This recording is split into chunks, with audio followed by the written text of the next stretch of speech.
சூரா பக்ராவினுடைய 222வது ஆயத்து தான் இது. وَيَسْأَلُونَكَ عَنِ الْمَحِيضِ قُلْ هُوَ أَذًى فَاعْتَزِلُوا النِّسَاءَ فِي الْمَحِيضِ وَلَا تَقْرَبُوهُنَّ حَتَّى يَطْهُرْنَ فَإِذَا تَطَهَّرْنَ فَأْتُوهُنَّ مِنْ حَيْثُ أَمَرَكُمُ اللَّهُ إِنَّ اللَّهَ يُحِبُّ التَّوَّابِينَ وَيُحِبُّ الْمُتَطَهِّرِينَ. இந்த ஆயத்து எப்ப இறங்குச்சு அப்படிங்கறத பத்தி தான் இந்த வீடியோல நம்ம பார்க்க போறோம். ஃபர்ஸ்ட் இந்த ஆயத்தினுடைய அர்த்தம் என்ன அப்படின்னா, வயஸ்அலூனக அனில் மஹீல், நபியே அவங்க உங்கள்கிட்ட பெண்களுக்கு மாதந்தோறும் ஏற்படக்கூடிய மாதவிடாயை பத்தி கேட்கிறாங்க.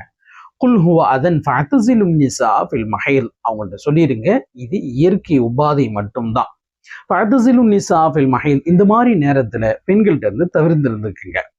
வலா தக்ரபூஹுன்ன ஹத்தா யதுஹுர், அவங்க தலைக்கு குளிச்சு சுத்தமாகிற வரைக்கும் அவங்கள நீங்க நெருங்க வேணாம்.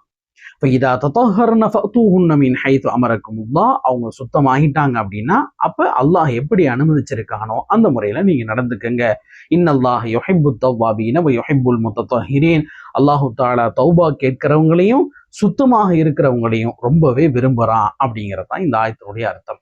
இந்த ஆயத்து எப்ப இறங்குச்சு அப்படின்னா, நபி ஸல்லல்லாஹு அலைஹி வஸல்லம் அவங்க மதீனாவுக்கு வந்ததுக்கு பிறகு இஸ்லாம் விஸ்வரூபமாக பரவ ஆரம்பிக்குது. யூதர்கள் இருந்து இஸ்லாத்தை தழுவுறாங்க, மதீனாவிலே இருக்கக்கூடிய பூர்வ குடிகள்லாம் இஸ்லாத்தை ஏத்துக்கிறாங்க.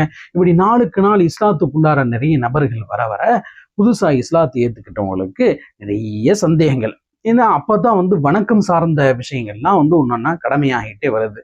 அப்ப எது கூடும், எது கூடாது, எது ஹலாலு, எது ஹராமு, எது அல்லாஹ் விரும்புறான், எது அல்லாஹ் விருப்பப்படுறது இல்லை, எதை இஸ்லாம் அனுமதிக்குது, எதை இஸ்லாம் தடுக்குது அப்படிங்கிறதெல்லாம் நபி ஸல்லல்லாஹு அலைஹி வஸல்லம் கேட்டு கேட்டு கேட்டு கேட்டு செஞ்சுக்கிட்டே இருந்தாங்க.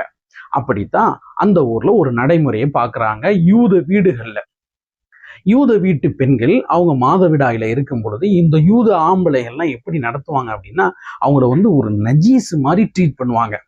அவங்க ஏதோ வேண்டாத ஒரு பொருள் மாதிரி.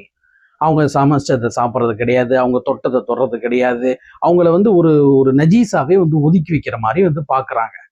இதெல்லாம் பார்த்துட்டு தான் நபி ஸல்லல்லாஹு அலைஹி வஸல்லம் கேட்குறாங்க, இப்படித்தான் நாமளும் நடந்துக்கணுமா? பெண்கள் மாதவிடாய் காலத்துல இருக்கும் பொழுது நாமளும் இப்படித்தான் நடந்துக்கணுமா? இஸ்லாமை இப்படித்தான் சொல்லித் தருதா அப்படின்னு சொல்லி கேட்கும்போதுதான் நபி ஸல்லல்லாஹு அலைஹி வஸல்லம் அவங்களுக்கு அல்லாஹு தஆலா ஆயத்தை இறக்கி வச்சுட்டு, இது ஒரு இயற்கை உபாதை மட்டும்தான், இதனால அவங்களோட பேசக்கூடாது, அவங்கள நஜீஸ் மாதிரி பார்க்கணும், அவங்கள தொடக்கூடாது, அவங்க சமைச்சதை சாப்பிடக்கூடாது, அப்படி இப்படி எதுவுமே கிடையாது.